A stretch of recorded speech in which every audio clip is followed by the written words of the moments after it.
Disclaimer, तो हम इस वीडियो के माध्यम से किसी भी सेक्सी गतिविधियों का समर्थन नहीं करते और अगर आप एक एडल्ट हो तो इस वीडियो को देखें, अन्यथा आपके हार्मोन्स की तीव्रता भी बढ़ सकती है, जिसे नियंत्रित करने के लिए आपको नजदीकी पोर्न साइट पर जाकर हिलाना भी पड़ सकता है। तो चलिए करते हैं एक्सप्लेन। तो आज हम बात करने वाले 1975 की सबसे कंट्रोवर्शियल मूवी सालों के बारे में, जिसे मोर देन 10 कंट्रीज में बैन किया हुआ है, जो कि एक दांते द डिवाइन कॉमेडी पोएम पर आधारित है। तो इस मूवी को बेसिकली 4 भागों में डिवाइड किया गया है, परंतु मुझे भी नहीं पता ये क्यों किया गया है। तो उसे मारो गोली, हम तो अपनी स्टोरी पर आते हैं। तो स्टोरी स्टार्ट होती है इसके फर्स्ट पार्ट एंटी इन्फर्नो से, जहाँ पर हम 4 बहुत ही नीच बड़वों को बैठे हुए देखते हैं और इन्हें मैं ये उपाधि क्यों दे रहा हूँ ये आपको आगे पता चलेगा। और ये चारों बड़वे अलग अलग पोस्ट पर विराजमान है, जहाँ पर एक प्रेसिडेंट, एक ड्यूक, एक बिशप और एक मजिस्ट्रेट है। तो मैं आपको बताता चलूं कि 1944 में वर्ल्ड वॉर सेकंड के बाद इनको इटली पर हुकूमत मिली थी, जिसके बाद हमें दिखाया जाता है कि ये कैसे स्पिरिचुअल को निभाने के लिए एक दूसरे की कन्याओं से ब्याह कर लेते हैं। फिर हम इन चारों गांडुओं को एक बुक में साइन करते हुए देखते हैं, जिसके अनुसार ये इतने बुरे कांड करेंगे कि इनके बाप भी ऊपर से इनको गालियां बक रहे होंगे, क्योंकि इनका मानना था कि अगर ये ऐसा करेंगे तो ये डेविल के और करीब जा सकते हैं, और ये इनका मोटिव भी था।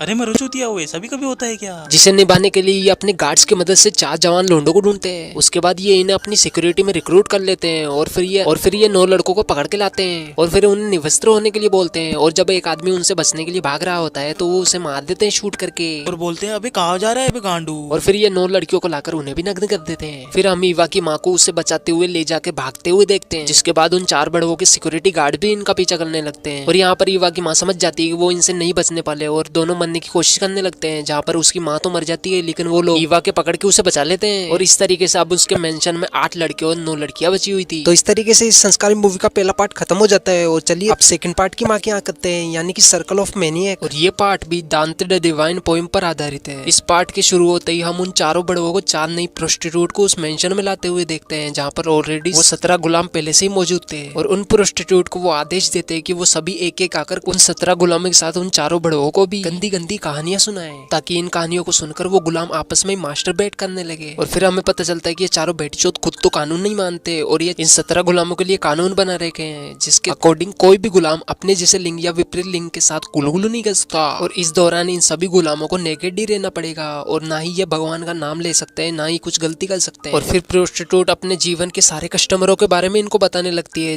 जिससे गुलामों को भलाई घंटा फर्क न पड़ा हो, लेकिन वो चारों बड़े उत्तेजना से भर जाते हैं और किसी भी मेल या फीमेल गुलाम को समय समय पर खुराक देने के लिए कमरे में भी ले जाते हैं। और फिर इस प्रोस्टिट्यूट की कहानी से मोटिवेट होकर वो मजिस्ट्रेट एक लड़की को मास्टरबेशन करने के लिए बोलता है, और क्योंकि वो लड़की बहुत ही ज्यादा छोटी होती है तो उसे पता ही नहीं होता कि मास्टरबेशन होता क्या है, और मनी मन उसे डॉग बोलने लगती है। और इन सब से तंग आकर वो किसी तरीके से वहां से निकलकर भागने लगती है। फिर मजिस्ट्रेट के साथ साथ कुछ गार्ड्स भी उसका पीछा करने लगते हैं और गार्ड्स आगे जाके उसे पकड़ भी लेते हैं। और अब वो उसके साथ क्या करेंगे ये हमें आगे पता चलेगा। फिर हम सभी को एक रूम में खाना खाते हुए देखते हैं। फिर एक गार्ड एक लड़की को नीचे पड़ी हुई रिंग उठाने के लिए बोलता है और इसी बात का फायदा उठाकर वो अपना सामान उसकी तिजोरी में रख देता है। और इस प्रक्रिया को देखकर पता नहीं उस बड़वे को क्या ही चुल मस्ती है कि वो अपने दोनों सेव ले जाकर उस आदमी को दे देता है और बोलता है इसे भी काटो।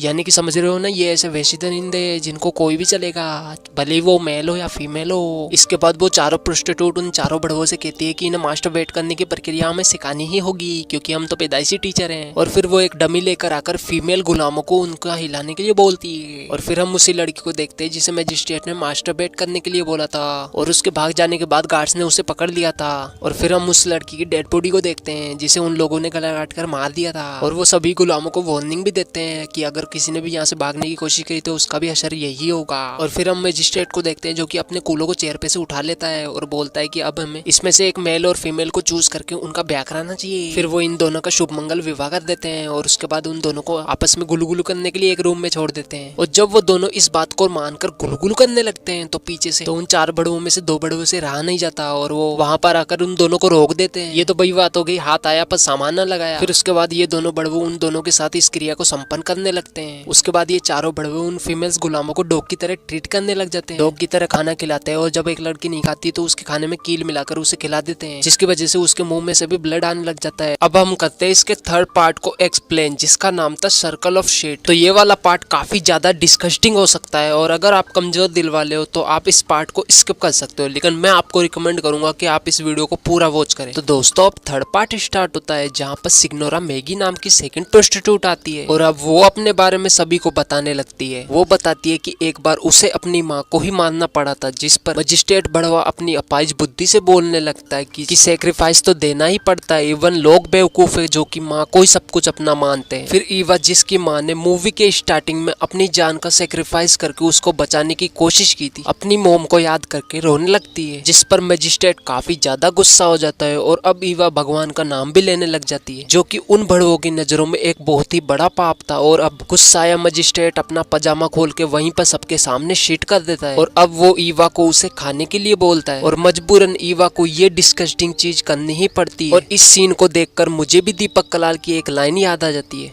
छोड़ो फेड़ छो। और फिर ये चारों बड़वे रोजाना ही गुलामों को यही चीज खाने को देने लगे और खुद भी खाने लगे। इवन नाश्ते में भी उन्हें यही सब दिया जाने लगा और जो इसे नहीं खाता उसका नाम एक रजिस्टर में लिखा जाता ताकि लास्ट में उसे सबसे दर्दनाक मौत दी जा सके। और यहाँ पर मैं आपको एक्सप्लेन नहीं कर सकता कि ये कितना ज्यादा डिस्कस्टिंग था, जहाँ पर इन चारों बड़वे के दिमाग में भेजा ही नहीं था। और इस तरीके से अब रोजाना ये यही परोसेंगे और इन्हीं को खाएंगे। और इस तरीके से अब ये सेकंड प्रोस्टिट्यूट की बात से इंस्पायर्ड होकर कभी किसी को पेलते या फिर कभी किसी से अपने ऊपर पीस करने के लिए बोलते। और एक रात ये चारों डिक्टेटर अपने सभी गुलामों की बेक देखने लगते, जहाँ पर इनका प्लान ये था कि जिसकी बेक सबसे ज्यादा अट्रैक्टिव हुई उसको ये मार देंगे। जहाँ पर इन्हें एक लड़की की बेक पसंद आ जाती है और ये जब उसको शूट करने के लिए गन चलाते हैं तो उसमें गोलियां ही नहीं होती, जिस पर डिक्टेटर उस गुलाम को बोलता है कि हम तुम्हें इससे भी भयानक मौत देने वाले हैं। इसके बाद वो चारों बड़वे चूतियापंती का प्रदर्शन करते हुए अपने गार्ड्स या फिर गुलामों से मैरिज कर लेते हैं। और फिर एक गुलाम एक डिक्टेटर को बताता है कि इस मेंशन में तुम्हारे रूल्स को तोड़ा जा रहा है, जिस पर वो डिक्टेटर जाके दो लड़कियों को साथ में सोते हुए देख लेता है। और इन बड़वों के रूल्स के अकॉर्डिंग कोई गुलाम साथ में नहीं सो सकते थे, जिस पर वो डिक्टेटर उन पे गन पॉइंट कर देता है, जिस पर वो लड़कियां उन्हें बताती है कि एक गुलाम और भी है जो कि एक नौकरानी के साथ सोता है। और वहां जाकर चारों डिक्टेटर उसे पकड़ लेते हैं। फिर वो चारों शूट करके उस गुलाम को भी मार देते हैं और उस नौकरानी को भी। और अब वो चारों बड़वे बचे हुए सभी गुलामों को एक शिट से भरे हुए टब में बिठा देते हैं। और यहीं पर ये थर्ड पार्ट भी खत्म हो जाता है। अब हम एक्सप्लेन करेंगे इसके फोर्थ पार्ट को, जो कि है सर्कल ऑफ ब्लड, जहां पर हम उन चारों डिक्टेटरों में से एक डिक्टेटर को चेयर पर बैठे हुए देखते हैं और वो अपनी दूरबीन से खिड़की के बाहर बाकी बचे हुए 3 डिक्टेटरों को गुलामों को टॉर्चर करते हुए देखता है। और इन डिक्टेटर्स ने जो 4 गार्ड अपॉइंट किए थे उनमें से 2 गार्ड हमेशा उस चेयर पर बैठे हुए डिक्टेटर को प्रोटेक्ट करने के लिए और बाकी 2 बचे गार्ड उन बाहर वाले तीनों डिक्टेटरों के साथ उन गुलामों को टॉर्चर करेंगे। फिर फर्स्ट डिक्टेटर की बारी खत्म हो जाने के बाद सेकंड डिक्टेटर उस चेयर पर आके बैठता है और बाकी 3 गुलामों को टॉर्चर करने लगते हैं, जहां पर वो डिक्टेटर्स मेल के पेनिस को काट देते हैं, फीमेल्स के ब्रेस्ट को काट देते हैं, किसी की आंख निकाल देते हैं और किसी की जबान काट देते हैं। ऐसा करते करते अब लास्ट डिक्टेटर आकर चेयर पर बैठता है और अब वो तीनों डिक्टेटर्स जो कि मैदान में थे एक एक करके सभी गुलामों को मार देते और अपना चूतिया पर भरा डांस करने लगते। और फिर हम 2 गार्ड्स जो कि मेंशन के अंदर थे उनको डांस करते हुए देखते हैं और हमारी स्टोरी यहीं पर एंड हो जाती है। आज की इस वीडियो में बस इतना ही दिखा सकता हूँ और इस वक्त अपने लटकते हुए तीसरे पाँव से इस वीडियो को लाइक भी कर दीजिए और मुझे आगे दीजिए, क्योंकि इस स्टोरी को सुनाते सुनाते मैं भी अभिलाने की अवस्था में आ चुका हूँ और इस प्रक्रिया को दोहराने के लिए मुझे बाथरूम में जाना ही पड़ेगा। मेरे को जाना पड़ेगा, मेरे को जाना पड़ेगा।